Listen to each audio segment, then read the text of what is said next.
दोस्तों अगर आपको ये वीडियो इंग्लिश में भी देखनी है तो आई बटन या डिस्क्रिप्शन में आपको इसका लिंक मिल जाएगा। और साथ ही मैं आप सभी से रिक्वेस्ट करूंगा कि आप हमारे इंग्लिश चैनल को भी सब्सक्राइब कर लीजिए। तो चलिए इस वीडियो के इन्फॉर्मेटिव टॉपिक की शुरुआत करते हैं।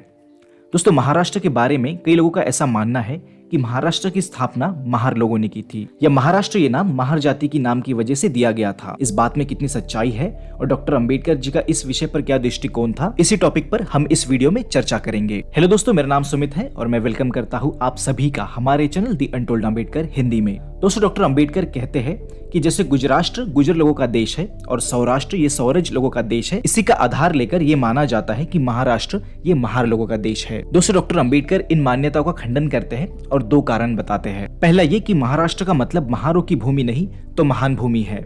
डॉक्टर अंबेडकर इस धारणा पर आपत्ति जताते हुए दूसरा मुद्दा यह बताते हैं कि आज जो महार जाति का सामाजिक स्तर इतना ज्यादा गिरा हुआ है, उसे देखकर ये माना नहीं जा सकता कि इतिहास में महार जाति कभी ऐसे उच्च स्थिति में रही हो कि वो किसी देश की शासक हो। कि अगर महाराष्ट्र ये नाम महार जाति की वजह से दिया गया था तो इतिहास में महार जाति का अस्तित्व काफी प्राचीन काल से होना चाहिए। पर क्या महार जाति का इतिहास में अस्तित्व दर्शाने वाला कोई सबूत उपलब्ध है? इस सवाल के जवाब में डॉक्टर अंबेडकर कहते हैं कि महाराष्ट्र के अछूत जातियों में महार, चमार और मांग जाति का समावेश है। इतिहास देखा जाए तो चमार और मांग जाति का उल्लेख हमें इतिहास में मिलता है, पर महार जाति का कोई उल्लेख हमें इतिहास में नहीं मिलता।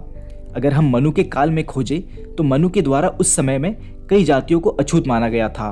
उसमें चमार जाति का मुख्य तौर पर उल्लेख है। वैसे ही बौद्ध साहित्य में मांग जाति का उल्लेख मातंग नाम से मिलता है, पर ना ही मनुस्मृति और ना ही बौद्ध साहित्य में महार जाति का कोई उल्लेख मिलता है। केवल प्राचीन काल में ही नहीं तो उसके बाद के समय में भी जो स्मृतियां लिखी गई उसमें भी महार जाति का कोई उल्लेख नहीं मिलता। इतना ही नहीं तो मुसलमानों के आगमन तक भी महार जाति का कोई उल्लेख हमें नहीं मिलता।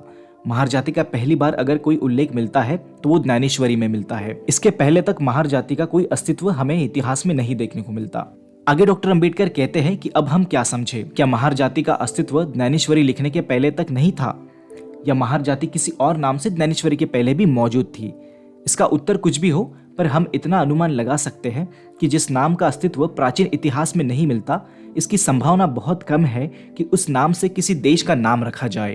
तो दोस्तों इस तरह से डॉक्टर अंबेडकर इस धारणा को अपने तथ्यों के आधार पर खंडन करते हैं। इसी विषय पर मैं आगे और वीडियो बनाऊंगा। दोस्तों अगर आपको ये वीडियो अच्छी लगी हो तो इसे लाइक जरूर करें और अपने दोस्तों तक शेयर जरूर करें। अगर आपको कोई सुझाव है तो उसे कमेंट में मुझे जरूर बताएं। अगर आप इस चैनल पर नए हैं तो चैनल को सब्सक्राइब करके बेल आइकन जरूर दबा दें। और साथ ही मैं आप सभी से रिक्वेस्ट करूंगा कि आप हमारे इंग्लिश चैनल को भी सब्सक्राइब करके बेल आइकन जरूर दबाएं। दोस्तों मैं फिर एक बार हाजिर होऊंगा ऐसे ही इन्फॉर्मेटिव वीडियो के साथ। वीडियो देखने के लिए धन्यवाद।